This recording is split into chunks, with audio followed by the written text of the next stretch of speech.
Thank you very much, Mr. Williams, and a pleasant good afternoon to all listening to this broadcast. As the Honorable Attorney General announced at our last press briefing, the state of emergency expired on December 31st.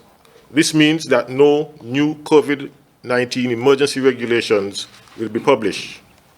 Instead, regulations under the COVID-19 Prevention and Control Act were published and became effective from the 1st of January 2022. These new regulations encapsulate all the critical provisions of the last emergency powers regulations. Our response to COVID-19 will therefore be mainly guided by the COVID-19 Prevention and Control Act and its regulations. Section 9 of the COVID-19 Prevention and Control Act places restrictions on social activities and requires persons intending to host such activities with more than 25 attendees to seek written permission from the Commissioner of Police.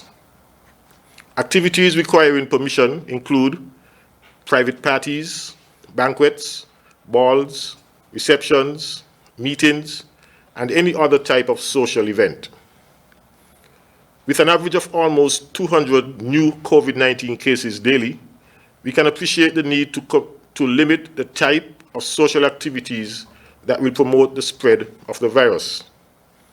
We therefore ask that you give consideration to the type of social events that you are planning and ask yourself whether or not the event will expose your guests to increased risk of infection.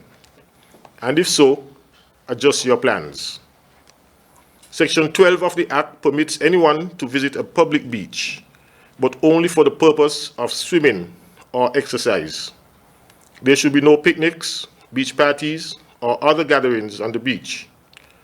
Persons using the beach should adhere to the social and physical distancing protocols. Section 11 outlines the guidelines for persons attending weddings and funerals. These should have a maximum duration of 1 hour. The seating arrangements should allow for a maximum of 6 feet between persons.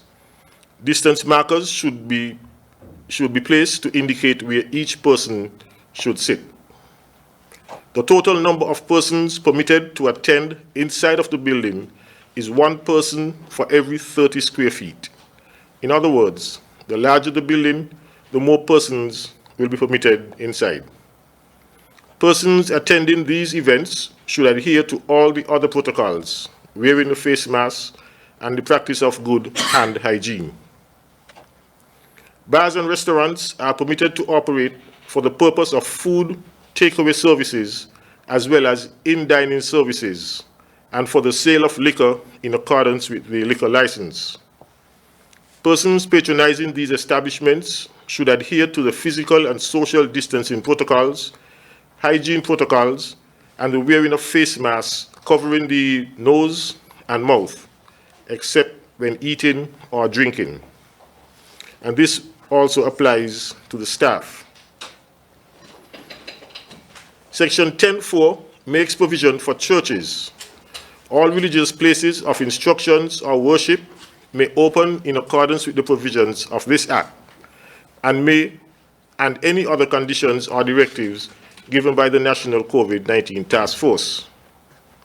The following persons should be encouraged to connect to virtual church services from home or may attend a separate early morning service designated for that purpose. Senior persons, persons in the pre-retirement age range, or persons over the age of 65 years old, persons with underlying health conditions, individuals with disabilities, and those who might not be able to wear a mask for the duration of the service.